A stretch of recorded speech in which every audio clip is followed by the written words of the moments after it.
Hello friends, this is Dr. Aditi Jain and you all are welcome to my YouTube channel ज्ञान वारिधि। आज हम pedagogy of English के एक बहुत important concept को इस वीडियो में डिस्कस करने वाले हैं, जो है characteristics of a good test item. हम सभी को मालूम है कि जब भी हमें एक लैंग्वेज सीखनी है या हम कोई भी चीज़ सीखते हैं तो उसके लिए टेस्टिंग बहुत इंपॉर्टेंट होती है, क्योंकि वो ये मेकआउट करती है कि हमने चीज़ों को कितना सीखा है और कितना नहीं सीखा है।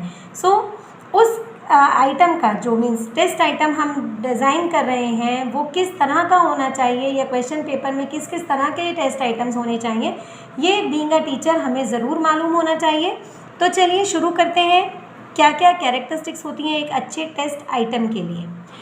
आइटम से आई डोंट थिंक कि आप कंफ्यूज हो रहे होंगे। इट मस्ट बी क्लियर कि जो हमारे टेस्ट होते हैं उनमें हम क्वेश्चंस को आइटम कहते हैं। तो यहाँ पर हम डिस्कस कर रहे हैं characteristic of a good question और a good test item. Okay, so first thing हमारी है कि हमें बहुत अच्छे से क्लियर होना चाहिए कि हमारे डिक्लेयर्ड ऑब्जेक्टिव्स क्या हैं कोर्स के, जो हम टेस्ट करना चाह रहे हैं उसके ऑब्जेक्टिव्स क्या हैं, क्योंकि उन ऑब्जेक्टिव्स को ही ध्यान में रखते हुए हम अपना टेस्ट पेपर बनाएंगे।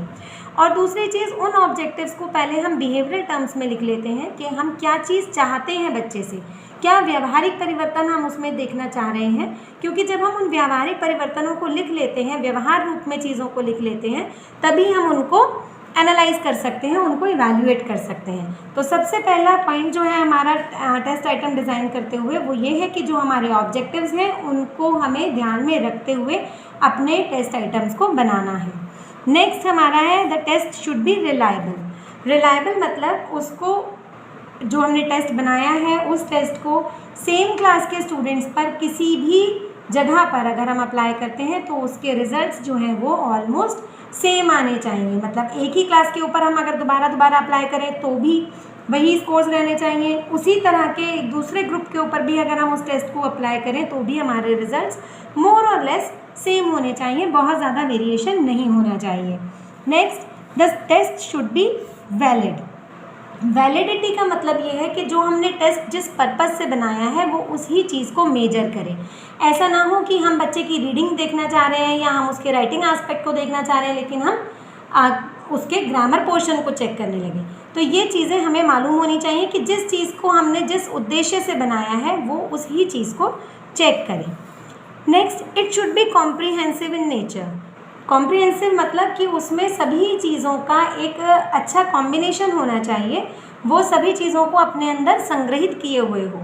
सारगर्भित पेपर होना चाहिए, जैसे कि आपकी जो लैंग्वेज स्किल्स हैं, listening, speaking, reading and writing, वो सभी इसमें इंक्लूड हो जाएं, ऐसा आपका नेचर होना चाहिए पेपर का। It should be a combination of different type of questions. Different type of questions मतलब कैसे कैसे क्वेश्चंस हैं आपके पास, जैसे ऑब्जेक्टिव टाइप टेस्ट आइटम्स हो सकते हैं, वेरी शॉर्ट आंसर टाइप हो सकते हैं, शॉर्ट आंसर टाइप हो सकते हैं, ऐसे टाइप क्वेश्चंस हो सकते हैं। ये आपके डिफरेंट फॉर्म्स या टाइप्स ऑफ क्वेश्चंस हैं। सभी तरह के क्वेश्चंस आपके पेपर के अंदर होने चाहिए, जिससे वैरायटी होगी और हम बच्चे की पावर्स को अच्छे से एनालाइज कर पाएंगे कि बच्चे ने वास्तविक रूप में कितना सीखा है। Next, question paper should not be too lengthy. बहुत ज़्यादा लंबा नहीं होना चाहिए, वो इतना ही लंबा हो कि प्रिस्क्राइब टाइम शेड्यूल में वो पूरा किया जा सके, जिससे बच्चा उसको पूरा कर सके। ऐसा क्वेश्चन पेपर आपका होना चाहिए। Language of questions should not B ambiguous, मतलब कंफ्यूजिंग नहीं होनी चाहिए। Language should be clear cut and very straight forward. जो भी आप लिख रहे हैं, जो भी आप पूछना चाह रहे हैं वो सीधे सीधे पूछा जाए, वहाँ पर कोई कन्फ्यूजन या दो अर्थ नहीं निकलने चाहिए हमारे प्रश्न के, कि हो सकता है बच्चे को उसका अर्थ ये समझ में आया और उसने उसके अकॉर्डिंग आंसर दे दिया जो हम नहीं पूछना चाह रहे थे। तो क्वेश्चन की लैंग्वेज बहुत क्लियर कट और स्ट्रेट फॉरवर्ड होनी चाहिए। Then question paper should neither be too difficult nor too easy. बहुत ज़्यादा डिफ़िकल्ट होगा तो भी हमारे रिजल्ट्स जो हैं वो रिलायबल नहीं आएंगे, और बहुत ज़्यादा इजी होगा तो भी हमारे जो रिजल्ट्स हैं वो कहीं ना कहीं अफेक्ट हो जाएंगे।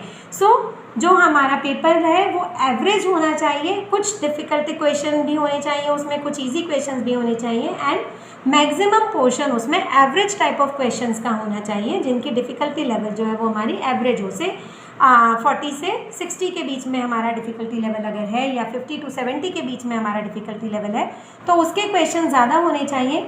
इधर 20% to 30% कम हो और उधर की साइड पर भी अबव 80 या 90% का डिफ़िकल्टी लेवल हमारा क्रॉस नहीं करना चाहिए। तो मतलब बीच में आप ज़्यादा क्वेश्चंस रखें, बहुत ज़्यादा एक्सट्रीमिस्ट टाइप ऑफ क्वेश्चंस हमें अवॉइड करने चाहिए।